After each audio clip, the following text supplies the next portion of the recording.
आज मैं इस वीडियो में 12 ऐसे पॉइंट्स को डिस्कस करूंगी जिनको अगर आपने अपना लिया, जिनको फॉलो किया, तो फिर आप 99.99% केस तो जीतेंगे ही। वीडियो शुरू करने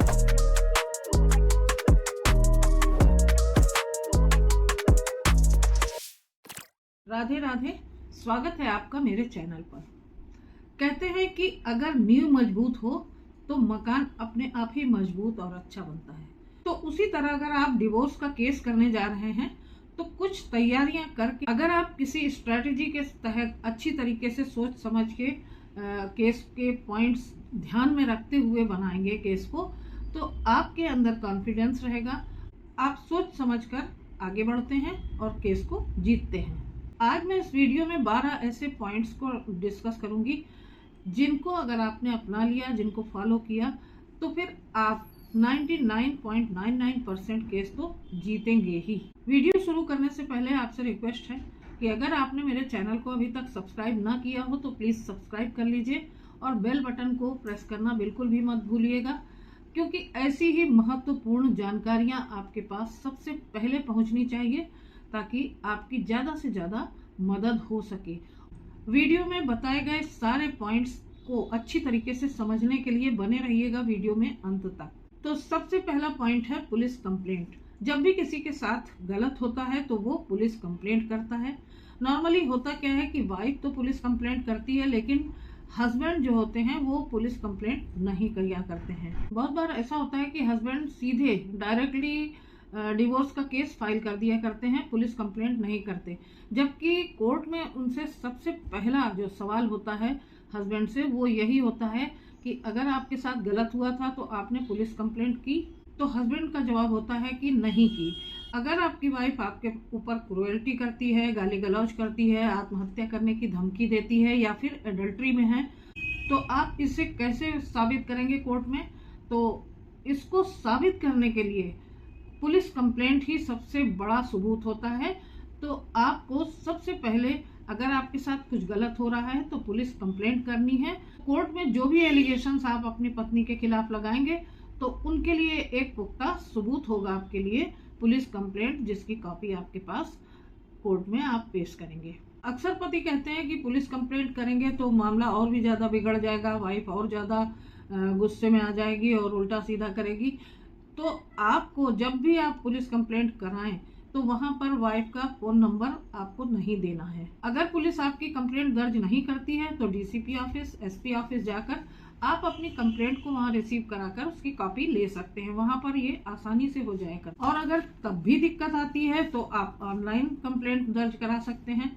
ऑनलाइन तो आप इंटरनेट से सारे पुलिस ऑफिसेस के आपके पास नंबर मिल जाते हैं और उन्हीं पे आप कंप्लेंट दर्ज करके उसकी एक कॉपी अपने पास रख सकते हैं और उसको ऑनलाइन भेज सकते हैं। तो वो एक आपके पास पुख्ता सबूत होगा कि आपकी वाइफ ने आपके साथ क्या क्या किया, इसकी शिकायत आपने पुलिस में भी की थी। अब दूसरा पॉइंट आता है, अगर आपकी पत्नी एडल्ट्री में है, यानी उसका कोई बॉयफ्रेंड है या फिर पति की कोई गर्लफ्रेंड है, तो जब भी आप डिवोर्स केस डालेंगे तो सेकंड पार्टी, फर्स्ट पार्टी तो आप डालेंगे पति या पत्नी को, उसके बाद सेकंड पार्टी जो होगी वो उसके बॉयफ्रेंड या गर्लफ्रेंड को डालेंगे, जिसमें उसका नाम, पता, मोबाइल नंबर सब कुछ होगा। और ऐसे में जब कोर्ट में ये केस पेश होगा तो सबसे पहले इस बात पे ध्यान जाएगा कि सेकंड नंबर पर पार्टी कौन है। कोर्ट इस चीज का संज्ञान लेगी कि आपकी वाइफ या हस्बैंड जो है वो एडल्ट्री में है और ये उसके बॉयफ्रेंड और गर्लफ्रेंड का नंबर है। कोर्ट का ध्यान जब इस ओर जाता है तो ऐसी स्थिति में आपका केस और भी ज्यादा मजबूत होता है। और यहाँ पर बॉयफ्रेंड या गर्लफ्रेंड को पार्टी बनाने में एक फायदा ये भी होता है कि जब भी कोर्ट से उसको सम्मन मिलता है तो या तो वो हाजिर होता है या तो फिर हाजिर नहीं होता है। अगर वो हाजिर होता है तो जो भी एलिगेशंस उसके ऊपर लगाए गए हैं वो आके कोर्ट में उसका जवाब देता है, और अगर नहीं हाजिर होता है तो ऐसी स्थिति में ये कहा जा सकता है कि ये जो आरोप उस पर लगाए गए हैं वो सब सच हैं, इसी वजह से वो कोर्ट में हाजिर नहीं हुआ है। कोर्ट में उससे आमने सामने बात होने पर और सबूतों को दिखाए जाने पर तुरंत ही ये साबित हो जाता है कि आपकी पत्नी एडल्ट्री में है या फिर आपका पति एडल्ट्री में है। अब तीसरा पॉइंट यहाँ पर आता है चाइल्ड कस्टडी का। अगर चाइल्ड कस्टडी आपके पास है तो आपका पक्ष ज्यादा मजबूत होता है। ऐसे में आपको डिवोर्स मिलना आसान हो जाता है। होता यह है कि ज्यादातर डिवोर्स केस हस्बैंड ही डालते हैं और चाइल्ड कस्टडी वाइफ के पास होती है। तो ऐसे में कोर्ट का झुकाव वाइफ की ओर अधिक होता है, क्योंकि बच्चे का भविष्य भी जुड़ा हुआ है उससे। तो कोर्ट का ये सोचना होता है कि अगर डिवोर्स हो जाता है तो ऐसे में बच्चे की फ्यूचर जो है वो इनसिक्योर हो जाएगा और आपको डिवोर्स मिलना मुश्किल हो जाता है। अगर कोई जेन्युइन और बहुत ही पुख्ता सबूत होता है तभी आपको ऐसी स्थिति में डिवोर्स मिलता है, वरना चाइल्ड कस्टडी न होने के कारण आपको डिवोर्स मिलना बहुत मुश्किल पड़ जाता है। अब नेक्स्ट पॉइंट है प्रूफ्स। आपके पास सॉलिड प्रूफ्स होने चाहिए, यानी कि सबूत होने चाहिए जिन्हें कि आप डिवोर्स केस फाइल करते समय ही लगा दें। अक्सर ये होता है कि हम सोचते हैं कि केस में जब भी जरूरत होगी, जब एविडेंस का समय आएगा तब हम ये सारे प्रूफ्स लगाएंगे, लेकिन ऐसा नहीं है।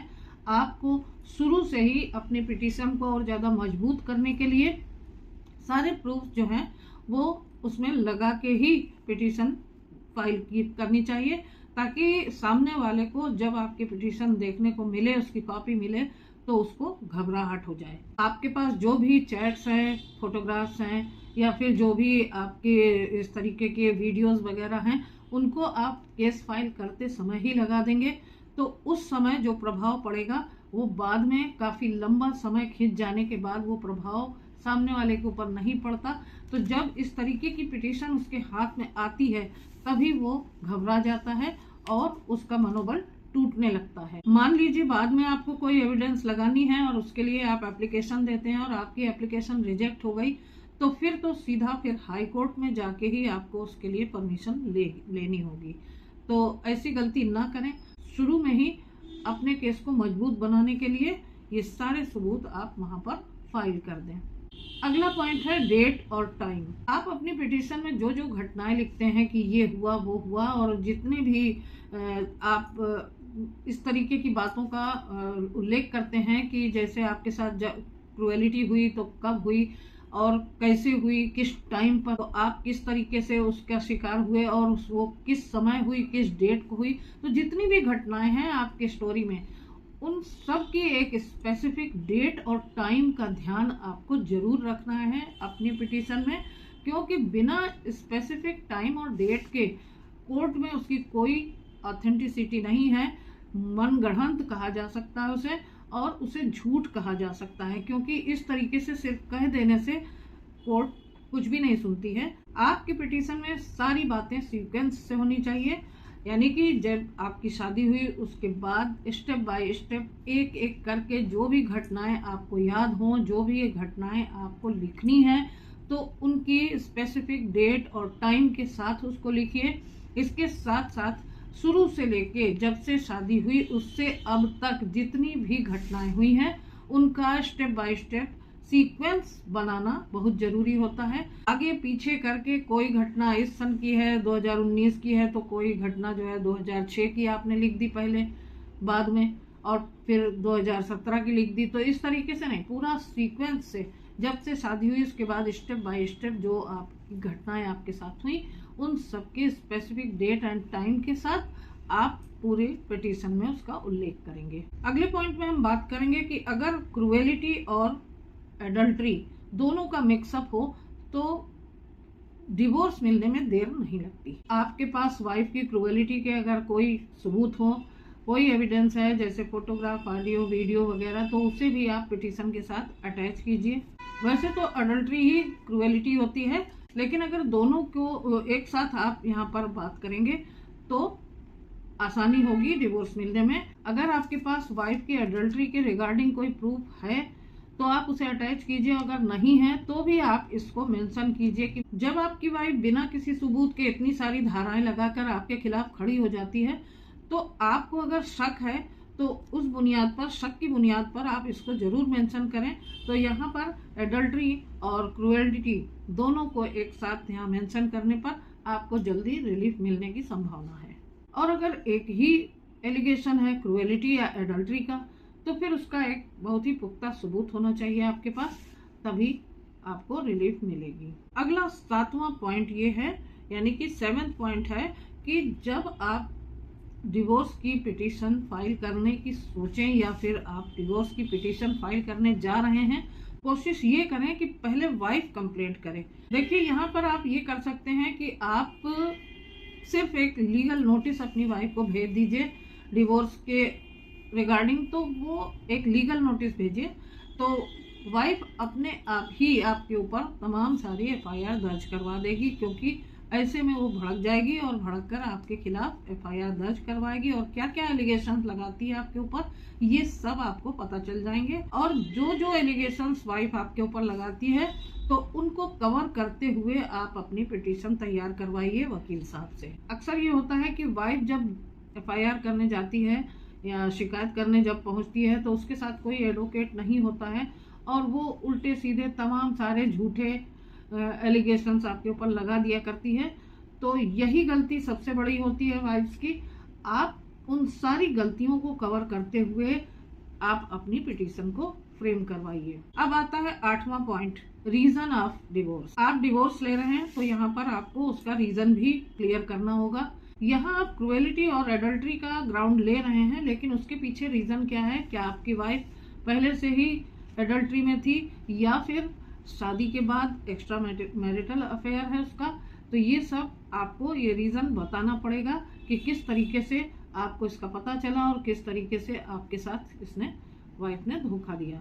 वाइफ अपने घर वालों की ट्रेनिंग पर आपके साथ क्रुएलिटी करती थी या फिर पहले से ही झगड़ालू प्रवृत्ति की थी, मेंटली उसे कोई प्रॉब्लम थी, उसे छुपाकर आपसे शादी कर दी गई, या फिर शारीरिक रूप से उसके अंदर कोई कमी थी जो आपसे छुपाई गई और शादी कर दी गई, वगैरह वगैरह। इस तरीके के तमाम सारे रीजन होते हैं जिन्हें आपको बताना होगा। इन सब के अलावा कभी कभी वाइफ जो होती हैं वो कहती हैं अपने माता पिता से अलग रहो, अपने परिवार से अलग रहो, तो ये सारी बातें भी क्रुएलिटी के अंतर्गत आती हैं, जिन्हें भी आप मेंशन कर सकते हैं। इन सारी बातों को आप बेहिचक अपनी कंप्लेंट में लिखिए और कोर्ट के सामने रखिए। अगला 9th पॉइंट है प्रूफ ऑफ गुड वर्क, यानी कि आपकी पत्नी ने आपके ऊपर तमाम सारे एलिगेशंस लगा रखे हैं, जैसे कि आपको सफिशिएंट उसके खर्च नहीं उठाते, कपड़े लत्ते इन सब चीज़ों से आप पैसे नहीं देते, खर्च नहीं उठाते। तो इन सारी चीज़ों के अगेंस्ट आप अपनी पिटीशन में ये मेंशन कीजिए कि अभी तक आपने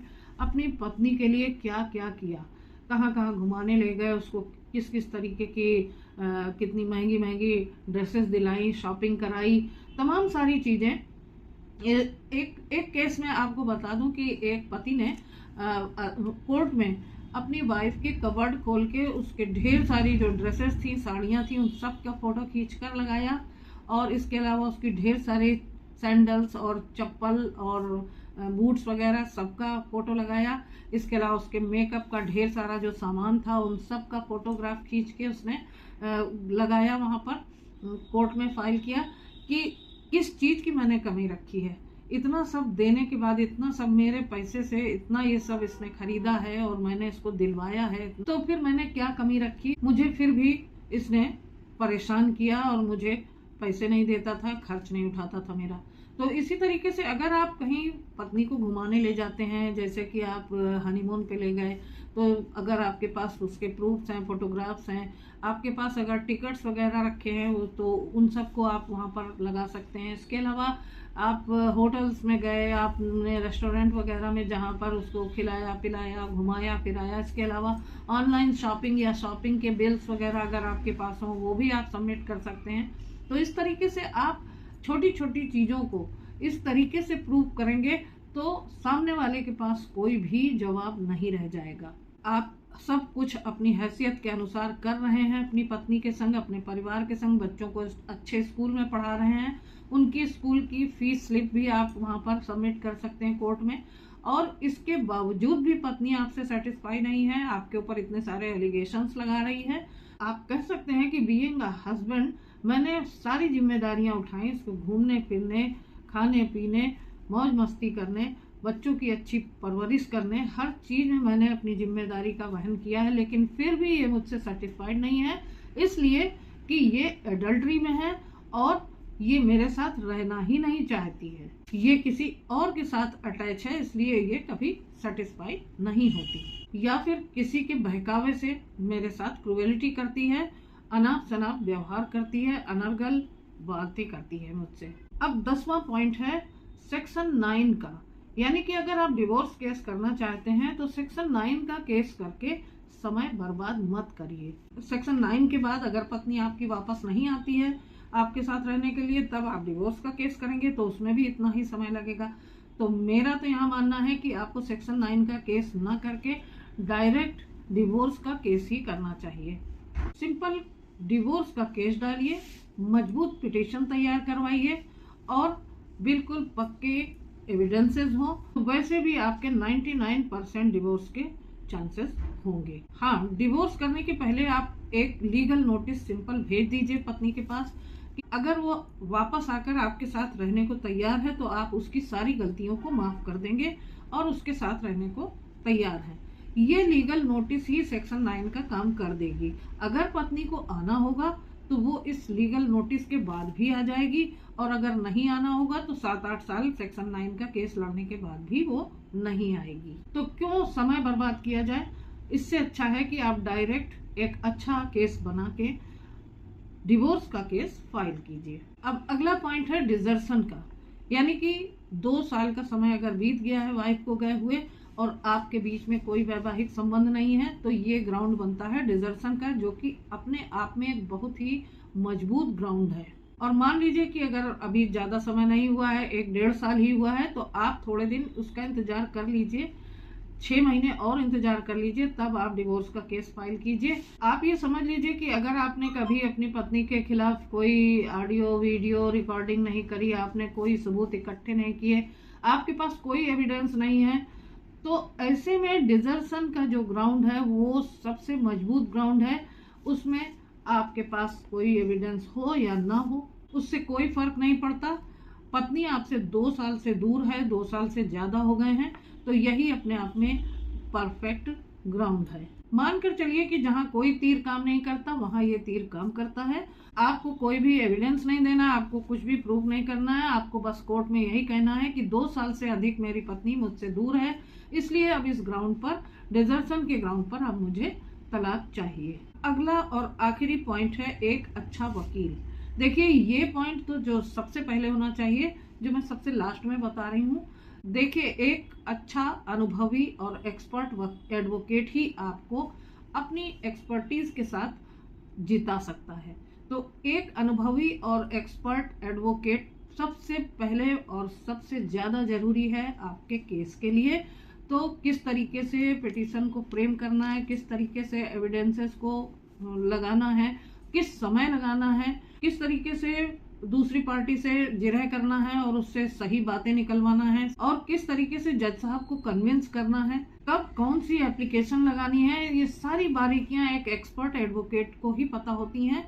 कभी कभी हारा हुआ केस भी एडवोकेट अपनी एक्सपर्टीज से जितवा दिया करते हैं। तो इसलिए आप ये मत सोचिए कि खर्च बहुत होगा, लेकिन एक बार अगर आप खर्च करते हैं तो उसके बाद आपका ये जीवन का अमूल्य समय बचता है और आपके जीवन में सारी जितनी भी प्रॉब्लम्स हैं वो सब खत्म होती हैं। तो ये आपको सोचना चाहिए। एक बार तो एटीट्यूड ही असर कर जाता है कि सामने वाली पार्टी घबराकर सरेंडर कर दिया करती है। तो एक अच्छा एडवोकेट सबसे पहली जरूरत है अगर आपको केस जीतना है। तो ये 12 पॉइंट्स हैं जिन्हें आप फॉलो करते हैं, जिन्हें अपनाते हुए एक मजबूत पिटीशन तैयार करवाते हैं, सही समय पर सही एविडेंसेस और स्ट्रेटेजी को अगर अपनाते हैं तो आपको जीतने से कोई नहीं रोक सकता। तो आशा करती हूँ वीडियो आपको पसंद आया होगा, और अगर पसंद आया हो तो कमेंट करके मुझे जरूर बताइएगा, वीडियो को शेयर कीजिएगा, और अगर अभी तक चैनल को सब्सक्राइब ना किया हो तो सब्सक्राइब कर लीजिएगा। तो फिर मिलती हूँ अगले वीडियो में एक नई जानकारी के साथ। आप सभी को राधे राधे।